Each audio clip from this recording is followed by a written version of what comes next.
বিসমিল্লাহির রহমানির রহিম। প্রিয় ভাই এবং বোনেরা, আমার আজকের বিষয় হচ্ছে কেমোথেরাপি। অর্থাৎ আগামীকাল থেকে আমার ক্যান্সারের সেল ধ্বংস করার জন্য, তার গ্রোথকে কন্ট্রোলে আনার জন্য কেমোথেরাপি শুরু হবে এই ক্যাসল হিল হসপিটালে। আপনারা আমার জন্য দোয়া করবেন। আমার ছেলেমেয়েরাও আজকে আসছিল এবং তারা গ্রুপ ডিসকাশনের মাধ্যমে আমাকে তারা উৎসাহিত করেছে, সাহস জুগিয়েছে এবং আমার মনোবল বাড়িয়ে দিয়েছে। এই দেশের ছেলেমেয়েরা কত অ্যাডভান্স, আমাদের সে দুনিয়া সম্পর্কে, জ্ঞান বিজ্ঞান সম্পর্কে কত কিছু জানে। আমি আজকে আসলে আমার ছেলে মেয়েদেরকে আমার শারীরিক অবস্থা, আমার এই ক্যান্সারের ব্যাপারে কিছু প্রশ্ন না করলে আমি বুঝতে পারতাম না। তো যাক, আমার বাচ্চারা আমাকে বলেছে যে আব্বা, আপনি নিজে আপনার অসুখ সম্পর্কে জানেন, ডাক্তাররা যা বলে বোঝার চেষ্টা করেন, সেলফ স্টাডি করেন, আপনার খাওয়ার ব্যাপারে, আপনার বিভিন্ন সাইড এফেক্টের ব্যাপারে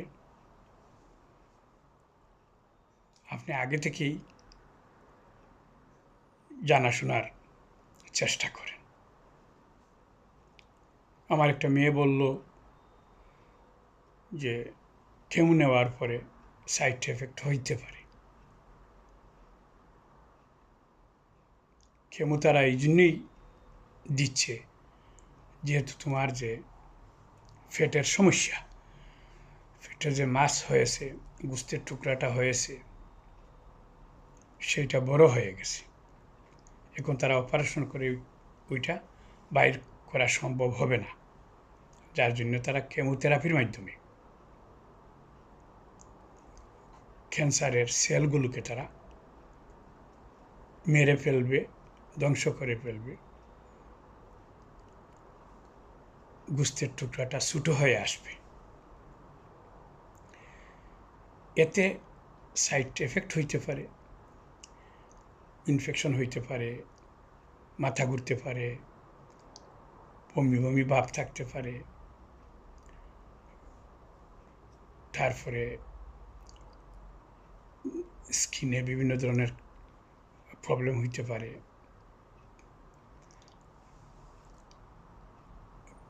খুব পাওয়ারফুল একটা কেমো যেহেতু দেওয়া হইতেছে,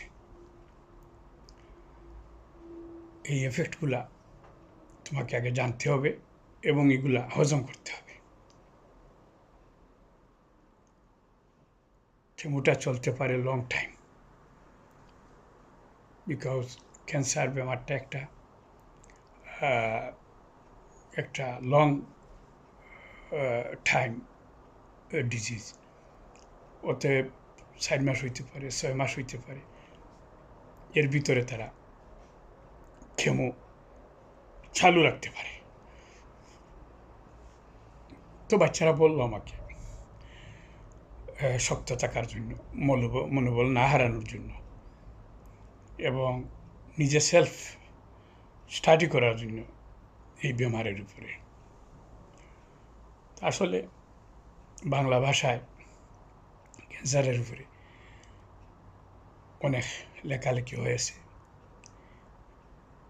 এই দেশের ন্যাশনাল হেলথ সার্ভিসের যে রিসার্চ, সেটাও বাংলা ভাষায় অনুদিত হয়েছে। বাচ্চারা বলল ওগুলা সংগ্রহ করার জন্য। ওর তারা আমারে কালেক্ট হইয়া দিবে। সো আমি আপনাদের কাছে আজকে এটি অনুরোধ করব,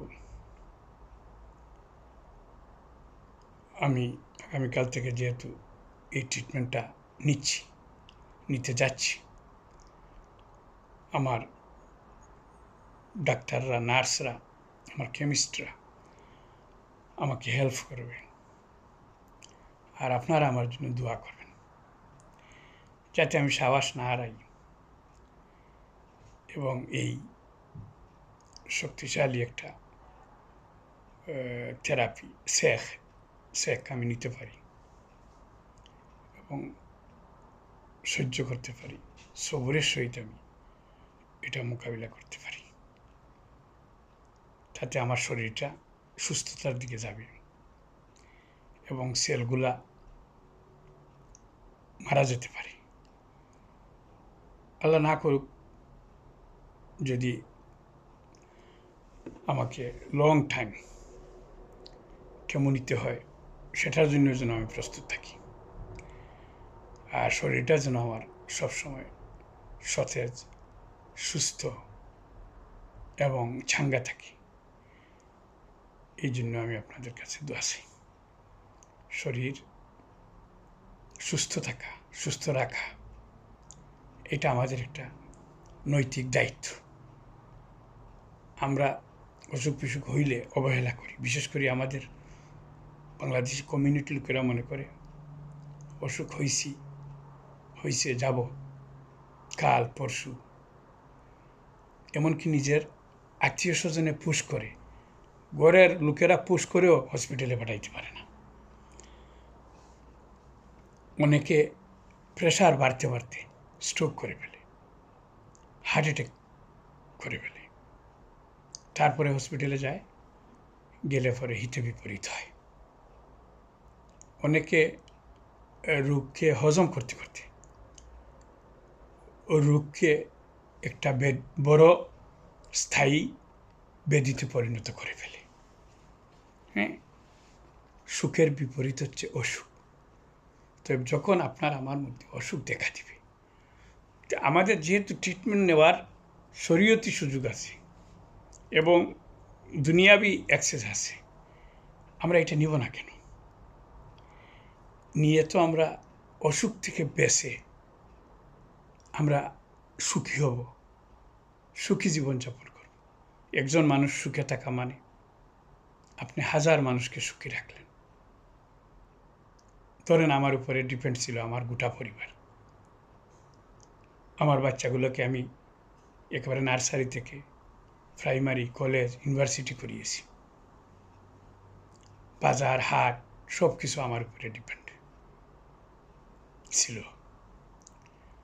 এখন দু একটা বাচ্চা গাড়ি পাস করেছে, বাট তাদের তো ফ্যামিলি আছে, তাদের চাকরি নকরি আছে, আপনি তো তাদেরকে সব সময় সাপোর্টে পাবেন না। 2 মাস আগ থেকে আমার অসুখ দেখা দিয়েছে, আমার গাড়ির চাকা বন্ধ, আমার গোটা ফ্যামিলি স্টাক হয়ে গেছে। সো আমার মতো ভুল আপনারা করবেন না। আমার একটা ভগ্নিপতি গ্রিসে থাকে, এই 3-4 দিন আগে সে ঘরে স্ট্রোক করে ফেলছে। 1 সপ্তাহ আগ থেকে তার অসুখ, জ্বর, তাপ, প্রেশার, কিন্তু কেউ তারে হসপিটালে দিতে পারে নাই। বাংলাদেশ থেকে ফোন করা হয়েছে, লন্ডন থেকে ফোন করা হয়েছে, কিন্তু যখন সে স্ট্রোক করে ফেলেছে তখন অ্যাম্বুলেন্স এসে নিয়ে গেছে। এখন সে ঘুমায় আছে আইসিইউতে, সেন্সলেস। আমি তার জন্য সবার কাছে দোয়া চাচ্ছি। আমরা আসলে মরার পরে হুঁশ হয়, মরার পরেও হুঁশ হবে কিনা এই জাতির জানি না। আমরা এত স্বাস্থ্য অসচেতন কেন? এখনো সময় আছে আমাদেরকে সচেতন হওয়ার। আসুন আমরা সবাই মিলে যে সময় শরীরে যে ধরনের চিকিৎসার প্রয়োজন দেখা যায়, আমরা যেন সেই চিকিৎসার ব্যবস্থা নেই। এটাই হচ্ছে শরীয়তের দাবি, দুনিয়ার দাবি, শরীরের দাবি। আর শরীরকে আপনি যদি ভালো কিছু দেন তাহলে অন্ততপক্ষে খারাপ জিনিসটা তো দূর হবে। ধন্যবাদ সবাইকে। আল্লাহ হাফিজ।